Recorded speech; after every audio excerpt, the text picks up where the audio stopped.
Story time. Let's call this one Corrupt Shop Screws Over Owner Operator. So here's where our story begins. I just literally walked in the door from being on vacation at the beach for a week. Okay, so yesterday evening, around 3:45 Eastern, my driver calls and he's like, "Hey man, I just stopped to get fuel. I shut the truck off and it won't start." So we went through some troubleshooting. We're checking battery cables and all that. Well, he opens the hood and we see some smoke coming out of the starter. We have identified the problem. Starter is toast. So I call, he's in Pearl River, Louisiana at Pilot. So I start looking around. Well, the TA in Slidell. Well, first I had called a couple people on Google and they're like, "Man, love to help you, but I either don't have anybody or I can't get the part." So I broke down and called TA. Now, we'll come back to this at the end and talk about how we wished we'd have called TA. So I called TA in Slidell and I'm like, "Hey man, I need a 39 MT starter, AC Delco. That's the standard starter for a Detroit Series 60 engine." Okay. We went through a couple different part numbers. There are a couple of different variations, but we basically came down to, yes, we TA have a starter. Perfect. He said, "Man, we'll be there in 2 hours." Perfect. Well, about 9 o'clock that night, we're either getting ready to do the podcast or we're doing the podcast last night on Friday night. And I get a text from my assistant fleet manager, "TA can't come till 8 o'clock in the morning." Okay, great. But we do know they have the starter. So Richie, being a good assistant, he starts making phone calls while I'm on the podcast. And he finds this outfit called Quality Fleet Services of Louisiana. Okay, so this is about 9 o'clock Eastern time last night. They say, "Hey, we're $180 an hour. We're $180 call out fee. We'll go to TA, we'll get the starter, and we'll bring it back to the truck and put it on." And I'm like, "Okay, great." So I go to bed. Now, apparently, I guess Richie didn't plug his phone in or whatever. His phone dies in the middle of the night. That's the contact number they have. Okay, so at 11:17, I get a text from the driver that says he's finally here. At 4 o'clock, Travis texts and said, "Is everyone up?" So the story is, from my driver, through my driver, is that the starter they bought at TA was wrong and would not fit our truck. And so there's back and forth after everybody's up and moving. "Hey, we're going to have to go to the dealer when they open." Okay, great. Well, I went ahead and called the dealer, which is Empire, there in Slidell. I called them this morning because I kind of wanted to confirm, because it was like, "Oh, well, they don't have the starter either." And I'm like, okay, well, that's how do you not have a 39 MT for a Series 60 Detroit, right? So I called. And I'm like, "Hey man, here's my VIN number. I need a starter." He was like, "Yeah, it's an 8200 308. You can Google that number and it comes up as a 39 MT Delco starter." He's like, "Yeah, man, they're $440. And I got 6 of them." I'm like, "Awesome." So I'm like, "Well, Richie, you've been talking to the girl. Give her a call and let her know, hey, the dealer has the starter."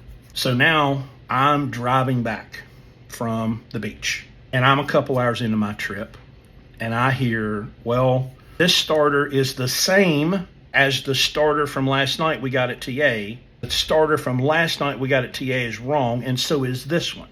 And I'm like, "Yeah, but that's what comes on the VIN number, and I've Googled the number. It's 8200 308. It's exactly what it shows to be. This thing looks wrong. It looks wrong. It looks wrong." And I'm like, "Okay, well, what do you do when you're in a situation? You call the experts." And so I got on the phone with one Dr. Carl Bonecutter, our famed mechanic that we've talked about for years, who's recovering from double lung transplant surgery right now, by the way. And I'm like, "Hey, Carl, are there variations on this 39 MT?" And he's like, "No, man, they're just, it's a 39 MT. There's a 42 MT and there's a 39 MT. And so finally, the guy's back at the truck. He can't get the starter in. It won't go in. Won't work, won't fit. And I'm like, okay, FaceTime. So I get my driver and me and Carl on FaceTime. And Carl starts talking to the mechanic. And I'm watching all of this. And the guy's pointing, "I see this end of the starter. It's not right. It won't go in there." And Carl's like, "No, it will go in there. You just have to get under the truck and you have to hold it up and you have to get the bottom bolt started and do it a little bit, and then to get the other ones, and it will draw the starter in. And so like magic, I'm watching live on FaceTime. Dude gets under the truck. He's got the starter. He holds it up. He starts running the bill, and I can hear the little ratchet going. And I'm watching. And then he gets the second bolt in. Well, then I hear, well, how do you put all these wires together? Oh, I'm sorry. What'd you say? Well, the guy that was here last night took all this apart, and he didn't label any of the wires, and I don't know how to put it together because I've never put a starter on before. Okay, so on FaceTime, I'm going, all right, well, here are your wires coming from the alternator, and here's the wires coming from the battery, and then you have ground to the frame, you have a ground to the block, then you have a ground wire and a power wire that goes to the magnetic switch on the firewall. And so I'm trying to explain, and I'm getting the driver. I'm like, okay, Travis, you get under, you look, and you follow all these wires, okay? So finally, we get, this ordeal is over, and the truck is running. Now, working every day in a shop and seeing how road calls can go crazy, right? Especially you get somebody that don't know what they're doing, or they just don't want to do it that day, or it's too hot, or I'm too cold, or I'm tired, or whatever. You know, road calls for a shop are money, right? Because you can charge the whole time you're there within reason, okay? Now, so before we ever get the bill, I'm going through this in my mind. I've been managing a fleet of trucks for 5 years. I've been working actively in a shop for about a year and a half. So I've seen both sides, and I'm thinking, okay, we got a $440 starter. I'll give you 30% markup. That gets us to about $570, which we did a starter on another truck a couple of weeks ago, and it was like $575 for a starter. Okay, well, that's reasonable. And I'm like, okay, well, you know, he's actively, you know, the guy there probably had an hour in taking it apart, maybe 2. We had time going to TA. You know, it's however far from Slidell up to Pearl River from wherever they came. So they've got to go from the shop, and they got to go to TA, and they got to come back. Well, then they've gone to TA, and the dealer, again, when they thought they had the wrong starter, and they actually didn't have the wrong starter, they just didn't know what they were doing and couldn't do it because they didn't know how to put the bolts in. The truck's running. And they're like, okay, we'll send the bill to the email. And the bill comes. Boy, does it come. The first invoice is $3,118.66. We have starter, $930.49. Now, I've already established, because I've talked to the people that they got the starter from. I know what it's $440, okay? I can walk into the shop in Charleston and go put my hands on a $400 starter, okay? You can Google. Go ahead, do it right now. Pause the video, run on over to Google. 8200 308 39 MT starter. Just run on over to Google. Just pause the video, go to Google, and just come back with the knowledge of what you see. Prices. Look at Fleet Pride. That's a pretty round, pretty round number for that exact starter. You'll see. Labor, $1,462. Now we're told that their labor rate was 180, so that's 8 hours of labor. Mileage, $210 a mile, $55.74. That's reasonable. The call-out fee is $180, also reasonable. Then they have a $105 credit card fee, which is based on 3% of this exorbitant bill. We have $18.61 in shop supplies, also reasonable. EPA, $119.62. Fees. It just says fees. $341.19 for fees. We don't know what kind of fees. They're just fees. Tax, $246 for a grand total of $3,118.66. At the same time that all this is happening, Larry Long, owner of the company, has just arrived in Hurricane, West Virginia at the hotel. And I call him up and I said, hey man, we just got this bill on this starter. And I said, did you pack a Larry Long special in that bag with you? And he goes, oh, I have one on me at all times. Got right here in my pocket. And I said, well, you're going to need it because you're going to have to look at this bill. So we called the dispatcher. Sweet, sweet girl. Bless her heart. She needs a new job. She needs somebody new to work for. Bless her heart. Because she was helpful as she could be as a dispatcher. And so the Larry Long special begins, and he wants to know, who owns this company. She don't know. She's like, I've only been here a couple months. I don't know. He's like, you don't know who you work for? And she was like, no. And so she gave a name of the co-owner, service manager, and we're like, okay, we want to talk to him.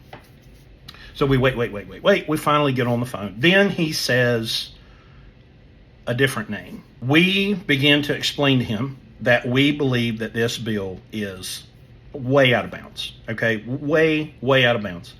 I've been operating trucks for a long time. I work in the shop. I see the bills. I see the costs. Okay, I know what the cost is of a Delco 39 MT starter. He tells me, well, see, the problem is you got these old trucks and they don't make these starters anymore. It's not the problem with the technician. The problem is with your truck in 2004. They don't make starters for your truck anymore. So we had to bend and improvise to try to make the starter fit. That does not belong in there because they don't make them no more. So you have to find the closest one compatible for your truck to get it in. And what happens, this is a common thing. They don't make these starters anymore, and so that's why that starter's not made for your truck. And I said, then why did it pull up by the VIN number? Well, I do this for a living, and I'm like, yeah. So do I. I also do this for a living, and I have an entire Dropbox full of invoices and receipts for like 15 trucks. All of the times that we have bought parts on road calls and listen, you're not the first crook I've run into. Okay. But he sticks to this. They don't make your starter anymore. They don't make starters for 2004 trucks anymore, for Detroit Series 60 engines. Right. And I said, okay, but why? Oh, and he was mad because nobody answered the phone last night. I guess because they tried to call and say that the starter wouldn't work. So he was mad about that. All right, he was butthurt because I was asleep. And I guess the phone that he was trying to call was, off. Okay, he gets 1 point. So he continues this lie, an absolute fabrication, that they don't make starters for Detroit Series 60 engines anymore. And I said, okay, but why? Your guy went to the TA. Well, I don't know anything about that. And I said, well, I do. And your dispatcher, sweet girl, she knows about it. That your guy went to the TA and came back with the correct starter. We now know he showed up with the correct starter and didn't know how to put it on. That was the problem. The problem was your guy. You go to the dealer and you pick up another starter that's identical to the one you came with at 11 o'clock at night, and apparently was there until 4 or 5 o'clock in the morning, unable to put the correct starter on the truck. Then you come back with a guy who said to us, I heard him with mine own ears, I've never put a starter on before. He said that to me. He said that to Carl. So Carl, being the guy that he is, hey man, ain't no big deal. Ain't no big deal. You just put that bolt in there and you do this and you put that bolt and you go around, you tighten a little bit, pull that starter right up there, it'll be flush, everything will be good. Check, make sure your bolts are tight. Well, how do I wire it? I don't know how to wire a starter. Okay? So eventually we get down to, now let me give you a little sidebar here. A lot of shops don't like to take credit cards because if the consumer so chooses, they can reverse the charge and the credit card company will be just like, yep, and yank the money back and you're done. Well, once this thing gets heated, he says, I will only accept Zelle or Cash App because those are non-reversible, right? So now we're like, okay, well, buddy, we've got a credit card for you. That's it. We don't have Zelle. We don't have Cash App. And so I ended up calling Landstar, and I'm like, hey, can y'all cut this thief a com check? So, because they took the license plate off the truck. As if that's going to stop it, which I guess is the same as a mechanic's lien. But I mean, and by the way, there's a video of this whole call because I'm driving back from the beach and my wife is sitting there. So I've got some highlights for you. So Let's go have a look and we'll come back. We're coming up on 24 hours since we made the call, and we got a $3,000 and some bill where the starter is charged at 200% over what it cost. Because I talked to the dealer this morning trying to we don't charge 200% markup. That's wrong. I can tell you that. And why is your bill $900, $930 for a $440 starter? Because when I was trying to help unwind all this morning, everybody telling me that the starter wasn't available, I called Empire. I can tell you this. I can tell you right now, there is no $400 starter in the market right now. And so that's wrong. So if you want to talk about the starter that you guys had ordered, they started around $600-700. Why did Empire tell me on the phone this morning that no, sir. No, it was the exact part number pulled up off of my VIN number. It was the exact 39 MT starter. This is what I do for a living. I'm not going to argue that. But if you think that they're that way, that's fine. I'm not going to argue that. But I do this for a living. This is what I do. Okay, well, I called Empire this morning, and that starter was offered to me at $440. So you're charging more than double for a starter. Dude, I run a shop and I run a fleet of trucks. I can buy starters all day long for $400. You sent a guy that did not know how to put on a starter. I had to get someone to teach him how to put on a starter. I mean, I can't get into all that. This guy does clutches. You can't struggle with a starter when you do clutches. And I'm a reasonable man, and a pathological liar. Apparently, they don't make the starter anymore. Is one of the biggest lines of horse shit I've ever heard in my life. You made that up. It's not true. It's absolutely not true. You're reasonable. I'd work with you. You're like me. I'd work with you, but you're not like me. We're not like you because we would never do to a customer what you're trying to do to us. So I'm going to give some credit to TA here. Petro, probably Flying J and Loves. It is highly unlikely for something like this to happen with a large name brand. Are they likely to send somebody that doesn't know how to put a starter on? Oh yeah, that can happen. But you can reason with them. And I've made some contacts at the truck show this year. I mean, I've got the number of a higher up guy at TA that I could call, and he would, nip it in the bud. Had we stuck with TA, we could have prevented being extorted by this thief. And that's what he is. He's a thief and a liar, as you can clearly see from what he said on the phone call. They don't make that starter anymore. That's the problem. We weren't the problem. We didn't send people out to your truck that don't know how to put on a starter. It's your truck is the problem. You're the problem. And I said, well, buddy, and like you said, $700, that's a standard for a starter. You can't buy a starter for that truck for $400. So what's the lesson? The lesson is, if you're going to be in business, you're going to run into shady, unscrupulous people. It's going to happen. It's unavoidable. But you better be ready. Because we called this guy out. He came and we were stuck with him, right? So the bill ended up being reduced to, I think, $27.97, but $2,800, for probably $1,200 worth of work. What are you going to do if you get in that situation? And it's going to happen. We got hosed on an air conditioner deal a few years back. Paid this guy to come out just to charge the AC. That's all we need you to do, and he wanted like $900 or something crazy. And we talked him down some, but when they've got that to your head, and can put a mechanic's lien on you and can hold you hostage, these are the things that can happen. We're going to move on from this. We'll go out and make money, but this is the stuff you have to be prepared for, and it's going to happen at some point. Be ready.